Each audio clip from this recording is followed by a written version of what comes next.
আসসালামু আলাইকুম ভিউয়ার্স, রান্নাঘরে আপনাদের স্বাগতম। আজকে আপনাদের জন্য এমন একটি ভর্তার রেসিপি নিয়ে আমি হাজির হয়েছি, যেটা দেখলেই আপনাদের জিভে পানি চলে আসবে। এখানে আমি নিয়েছি পেঁয়াজ, রসুন আর 4 থেকে 5টা কাঁচামরিচ তেলে ভেজে নিয়েছি। এখানে নিয়েছি 2 পিস রুই মাছ। রুই মাছ ভেজে আমি এখানে খুব ভালোভাবে কাটা বেছে নিয়েছি। আপনারা চাইলে যে কোনো মাছ এখানে ব্যবহার করতে পারেন। এখানে নিয়েছি কিছুটা ধনেপাতা, এটাকেও আমি হালকা তেলে ভেজে নিয়েছি। এখানে আছে লাউ পাতা, এটাকে আমি সেদ্ধ করে নিয়েছি।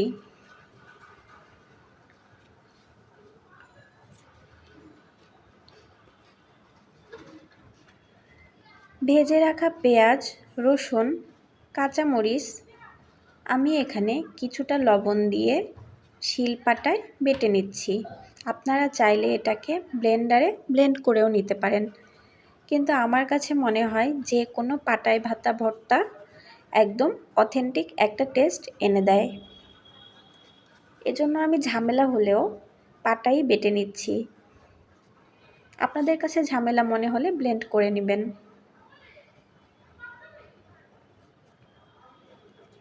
দেখুন, এগুলো আমি বেটে নিয়েছি। এবারে দিয়ে দিচ্ছি ভেজে রাখা মাছগুলো, যেগুলো আমি কাটা বেছে নিয়েছিলাম।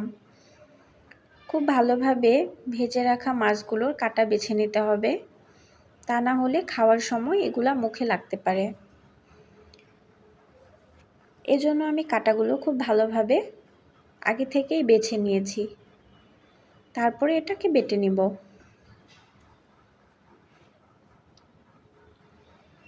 এই মাছগুলোকেও আমি এখন বেটে নিচ্ছি। দেখুন, মাছগুলোকেও বেটে নিয়েছি।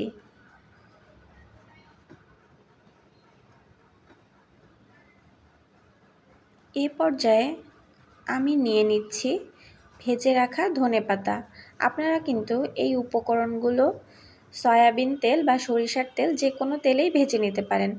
আমি এই সবগুলো উপকরণ সয়াবিন তেলের মধ্যেই ভেজে নিয়েছি। এখন এই ধনেপাতাটাকেও খুব ভালো করে বেটে নিচ্ছি।